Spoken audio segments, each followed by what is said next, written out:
The Canucks make another deal. The Sens need help in net, and is Auston Matthews back? Hey everyone, welcome into Off the Post. Rob Wong joined alongside by Bruce Garrioch in Ottawa, Steve Simmons in Florida by way of Toronto, and Patrick Johnston in Vancouver. Guys, it's a busy time in the NHL for all the teams with the Olympics coming up right around the corner, but it's been especially busy for the respective teams that you all cover. Patrick, we'll start with you again this week. The Canucks continue to tear it down.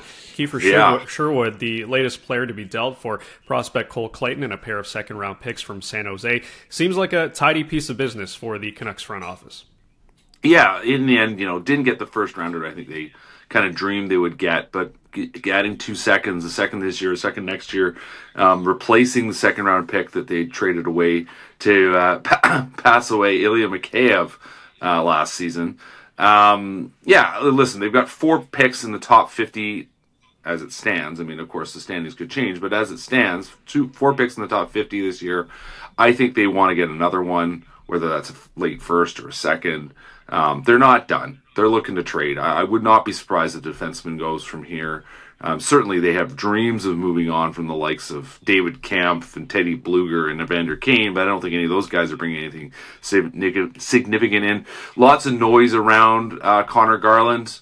We'll see what happens there. Of course, I think teams have called on Elias Pettersson. I don't know if there's anybody actually calling with an offer that the Canucks would be ready to accept, given that he is a center that does do lots of things for them. Whether or not he's a true number one center is a different question. But this is a team very much in transition, in a rebuilding mode, and of course they cannot win on the ice. And you start to wonder how that's going to go for some of these young players. But they press on, I'm told. You know what's amazing? Teams plan to tank. Like, they actually physically plan. We are going to tank. Yeah. Ottawa did it. The Canucks are tanking, and they're not planning it. This is a complete accidental tank. Yeah. And they are, if you look right now, they will finish last in the NHL. There is no question now. They will finish last. I will say that without any question at all. Yeah. They will finish last, and they should have more ping pong balls and however the thing works to get whoever the first draft pick is, because now there's some question as to who that's going to be. Yeah. They're in a fantastic position for getting that pick or getting the second pick or whatever it's going to be, which is considering all the junk that's gone on there. That's not a terrible play. No. I'd rather be right where they are, last and absolutely last, than in the mushy middle and not sure if you're picking 7 or 8 or 6, and it doesn't help you in any way. Those of us who remember the Jim Benning years know that this team was terrible. They were basically, I think it was a 5-year stretch from 2015 to 2020, or it was a 3-year stretch. Anyway, it was multiple year stretch, had the worst record in the NHL, and on average picked 5th. So they are a statement about it. Even if you're bad, the lottery is not in your favor, because of course the highest odds, even finishing last, the highest odds of finish for you in the draft is 3rd. So we'll see how this plays out, because Vancouver fans know that whatever's supposed to happen will not happen. The worst option always happens. Forever. The Joe Perreault Dale Talon thing lasts forever. Yeah. Well, and I mean, how would Buffalo look now if they had gotten Connor McDavid instead of Jack Eichel, right? Like, they're fine. It's been 15 years, but they're kind of coming into their own now. But just think what a transition that could have been. And just you spoke about the moves, and it interested me because the heroes here in Ottawa have been searching for a top 6 forward and a top 4 defenseman all season. And of course, the Vancouver Canucks have some players they covet in Connor Garland, and I would think Jake DeBrusk to some extent, and Philip Hronek on the back end. Now, I'm told Hronek isn't going anywhere, but everybody has a price, Patrick. And, I think that the Senators seem to have settled their net, and perhaps maybe they turn their focus back to getting some of these guys. The funny thing is every team you talk to the general manager, what are they looking for? The top 6 forward and the top 4 defensemen. And the top 4 defensemen. Yeah. And there's like 2 of them available and 31 people asking about them. It's funny. And the only people who ever end up with them are Bill Zito in Florida and Kelly McCrimmon in Vegas. Everybody else kind of watches. and lets the Quinn Hugheses go to, Quinn Hughes went Tampa too. Tampa gets them. to Bill Guerin in Minnesota. But most teams sit there and talk about what they're going to get, and most teams end up, getting very little or very little that they really want. And that's good. That's what's going to make the next while interesting, because you've got the few weeks of play to the Olympics, then you got the Olympic break, and in the East especially, there's this mash of teams that are all together. You can't distinguish one from the other. They're all kind of flawed, and somebody's getting in the playoffs. I don't know who, but somebody is, and the old Brian Burke line. Once you get in, anything's possible. What's interesting here in Ottawa, guys, is just, I think we've kind of seen since James Reimer took over on Sunday in Detroit, and this is the level of desperation this club was at, that you just need some solid goaltending. Your goaltender's your best penalty killer. He's your best player. The one thing that I think people are looking at here now, after James Reimer got his first win for the Senators on Tuesday night in Columbus, is why didn't they make this move earlier? Levi Merulainen was thrust into a position that he wasn't prepared for. It looked like, based on last year, that he would be prepared for it. But it feels to me like Reimer, it's only 2 games, small sample size, but it feels to me, guys like Reimer has brought some stability to this position, and maybe when Linus Ullmark comes back from his mental health issues, that takes some of the pressure off him as well, knowing that they have a capable backup behind him, because that certainly wasn't the case in his first 28 games of the season. I have to say a couple of things. One, I've known James Reimer a very long time. I don't think I've come across a finer person as an NHL player in my 40-some years of doing this. He is right at the top of my list of the greatest guys I've ever been around and covered. My second point, he's done. He's really done. Now, maybe he'll give you a week of good goaltending. Maybe that's possible. Yeah. Maybe that's all they need, Steve. It's pretty much over for him. And if you're depending on James Reimer, if that's what they're nailing their, thing on, they're gonna be, sadly mistaken in the end. They need Ullmark. They need. And as someone, I'm going to be sensitive for a minute, which isn't my thing. As someone who has suffered from panic attacks, and as someone who has suffered from anxiety, but I'm going to just talk panic attacks for a minute. It's overwhelming, and it's overwhelming in ways you can't understand or explain.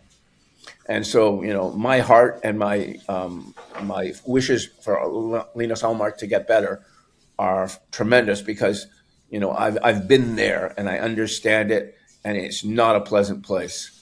And so the better he gets, and the more quickly he gets back to being Linus Ullmark in goal for Ottawa, the better chance the Sens have of getting to the playoffs, which is a tough road. Not because of where they are points wise, but because of where they are points wise with the number of teams between them and 8th place. Yeah. And I think it's about 6 teams right now. So every night when you win a game, somebody else has to lose. So otherwise your 2 points don't mean anything. And so, you've got to go on a streak of some kind. And they're not going to go on a streak of some kind, God bless them, with James Reimer in goal. Yeah, it's been tough for the Senators and their goaltending this season, but I think, as Bruce alluded to, you just need a few saves, a few more. You don't need someone to be an absolute world beater. The Senators have been one of the better defensive teams in the NHL this season, so competent goaltending would go a long way for that team. But speaking of the standings in the Eastern Conference, the Maple Leafs, Steve, have worked their way back into a playoff conversation, now just 2 points out of that final wildcard spot. Whatever they did over the holidays seems to have worked. If it was poor Mark Savard, who was the sacrificial lamb that caused all this to get started, it has worked. But clearly the main reason is Auston Matthews, who has 11 goals in his last 12 games. I think at the beginning of the season, people wondered, are we ever going to see the old Auston Matthews ever again? Well, I think we're seeing him right now with the way he is playing at both ends of the ice. Do you feel as though Auston Matthews is back? As I think a lot of people feel that same way. I think Auston Matthews has had a tremendous January. And that's, a season isn't a month. Season's a whole season. And he's had one great month. And let's see what happens, next month. Let's see what happens at the Olympics. Let's see what happens post-Olympics. There's a lot riding on this guy. He's got to be their best player, their best scorer, their best defensive player, their Mr. Everything on a team that's got a lot of holes and a lot of problems. And the strangest thing about the Leafs is they're like that Monty Python character from years gone by. They get their arms sliced off, they keep fighting. They get their legs sliced off, they keep fighting. Come on, get me. Every time they lose someone of significance, they play better. And I really don't understand it. And right now, I think their last 10 games, they've been to overtime 4 or 5 of them.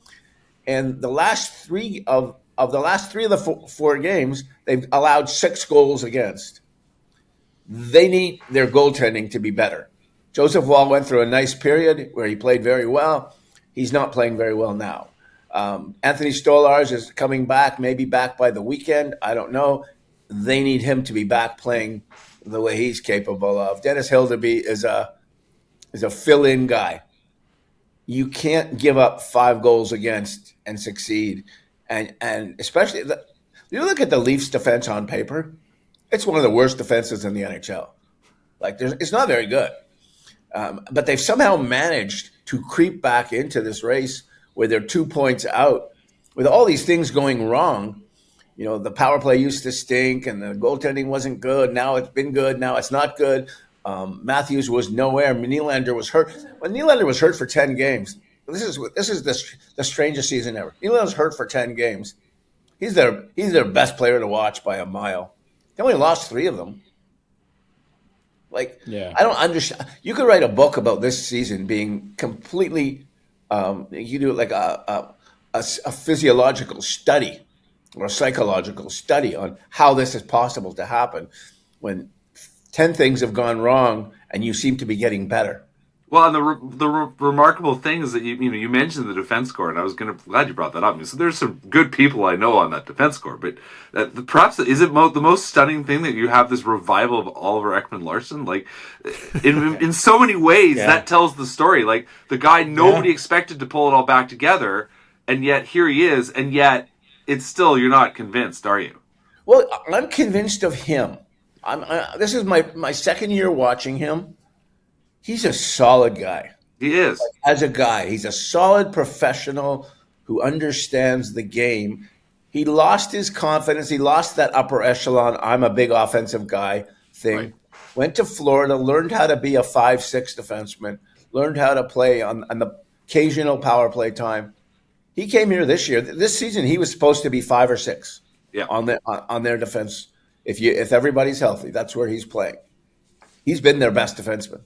There's not even a question about that. He's been their best defenseman. Now he's kind of dialed back to Arizona days. I mean, he's not the offensive guy he used to be, but he's smart and he knows what to do with the puck. And if you don't make mistakes on defense, you tend to help your team. And when you have Morgan Riley and you have Jake McCabe and you have Simon Benoit, they have guys who make mistakes. Yeah. If OEL is not making mistakes, suddenly he looks like Bobby Orr compared to everybody else, and that's what's happened this year. He's up to this point in the season, he's very close to their most valuable player. One thing I think the wild card in all of this, Steve, and not so much for the Canucks because I think at this point they're hoping to finish last, but is the health coming out of the Olympics, and I think you mentioned it. What are Matthews and Nylander going to be healthy coming out of the Olympics? Is Brady Tkachuk and Tim Stützle going to be healthy and Jake Sanderson healthy coming out of the Olympics? Because that's going to have a big say in what happens down the stretch. Yeah, well, the reality is that some star players are going to get hurt while they're over there in Italy for the Olympics. We've seen it in the past, so it seems like I still believe Ottawa had the biggest claim of all, right, Bruce? 2006, Dominik Hasek. If he doesn't get hurt in the Olympics, they might win the Stanley Cup. Yeah. Yeah. It's unfortunate. Almost 20 years ago, which is crazy to think, guys. Time flies, but I got to get on that story. Good idea. Thanks. Yeah, Steve. there you go. You're welcome for that story about 20 years ago with the Olympics and Dominic Hasek. But just a couple of weeks here before the Olympics break, and I'm sure we'll talk a lot about that as we get closer. As always, leave your thoughts in the comment section below. For Steve Simmons, Patrick Johnston, and Bruce Garrioch, I'm Rob Wong. Thanks for watching, and we'll catch you on the next one.